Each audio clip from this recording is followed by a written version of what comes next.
And so in this video, we're going to take a look at Revelation chapter 9, verses 1 through 12. And so this is a part of the uh, trumpets that have been blasting in the book of Revelation. So we've had 4 trumpets that have already blasted, and these trumpets started blasting after the 7th seal of the scroll, that the heavenly scroll that is there. And we've been trying to figure out what's in the scroll, and seals have to be broken in order to see what's inside the scroll. And as each seal is broken, certain kind of devastation upon the earth has been taking place. And we finally get to the 7th, where we thought we would now have the scroll open. But before we can see what's in the scroll, we have to wait for these trumpets to blast. There are 7 of them, 4 which has also unleashed partial destructions of the earth, and terrible distress upon the land. Though we've gone through all of those, now we're getting to number 5. And so I'll read Revelation 9, 1 through 12, and we'll stop and pick up a few of the things that are here in this passage. The 5th angel sounded his trumpet, and I saw a star that had fallen from the sky to the earth. The star was given the key to the shaft of the abyss. When he opened the abyss, smoke rose from it like the smoke from a gigantic furnace. The sun and sky were darkened by the smoke from the abyss. And out of the smoke, locusts came down on the earth and were given power like that of scorpions on the earth. They were told not to harm the grass of the earth or any plant or tree, but only those people who did not have the seal of God on their foreheads. They were not allowed to kill them, but only to torture them for 5 months. And the agony they suffered was like that of the sting of a scorpion when it strikes. During those days, people will seek death, but will not find it. They will long to die, but death will elude them. The locusts looked like horses prepared for battle. On their heads they wore something like crowns of gold, and their faces resembled human faces. Their hair was like women's hair, and their teeth were like lions' teeth. They had breastplates like breastplates of iron, and the sound of their wings was like the thundering of many horses and chariots rushing into battle.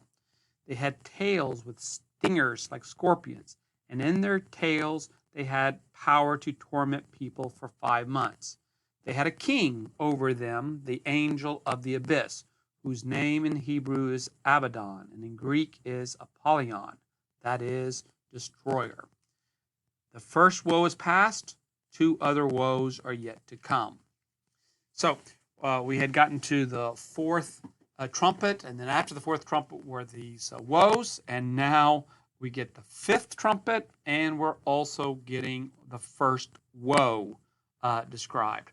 And so it is quite a scene that we have here. So it's followed by really an unleashing of a warlike locust from a bottomless pit, this abyss.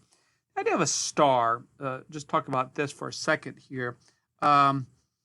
Another star falls, which opens the bottomless pit. So another star falls. Well, there are certainly ideas of stars not giving light in previous texts to indicate judgment. Here, a star that is falling. So stars were oftentimes associated as well with kings or kingdoms. So a star falling can be thought of as something of a king, as it were, kind of coming to the earth. And so this king who comes to the earth is going to unleash, as it were, a terrible, terrible harm and torture upon peoples. So it's a great smoke that arises. So we've already had incense up in the heavens that are mixed with the prayers of God's people. But now on earth, what we're going to see is a smoke that arises, but this is a smoke that's coming from a different place, and a place that signals, as it were, danger and destruction. So from the smoke, then this army of locusts is unleashed to torture mankind. Really, should have their humanity, torture humanity for 5 months. It's interesting that it has 5 months.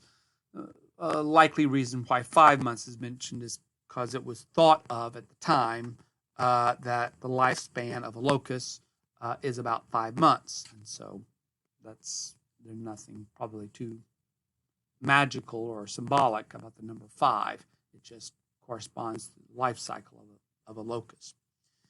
The description of the locusts in 7 through 10 then seems to be inspired by Joel, chapter 1, verse 6 through chapter 2 and verse 11.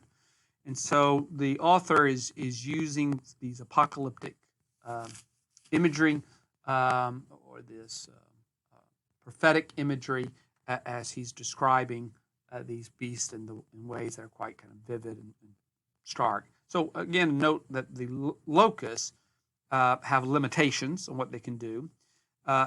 Curiously, they're told not to harm any of the grass of the earth, but we were told previously that all the grass of the earth had been destroyed. So I don't know what grass is supposed to be available for these locusts not to eat. I mean, usually locusts would eat any kind of vegetation, but here they're not eating vegetation. They're harming people. They're not going to eat people, but they're certainly going to harm them. And what we get is interesting is this king of the locusts, the one who rules over them. The name is given here as Abaddon or Apollyon in Greek. And so that's curious that it gets this particular kind of name, destroyer. Of course, this is what these things are going to do. They're going to wreak havoc. Now, they're not going to kill, but they are going to harm so badly that people wish that they could die, but they're not going to die. I wonder if there might be somewhat of a veiled reference here to Domitian, because Domitian, the Roman emperor, liked to see himself as something of the god Apollo. And so Apollyon, destroyer, seeing himself as Apollo, you're wondering if there might be some kind of hint of the king of the locusts being this veiled reference to Domitian. But again, we don't know for certain.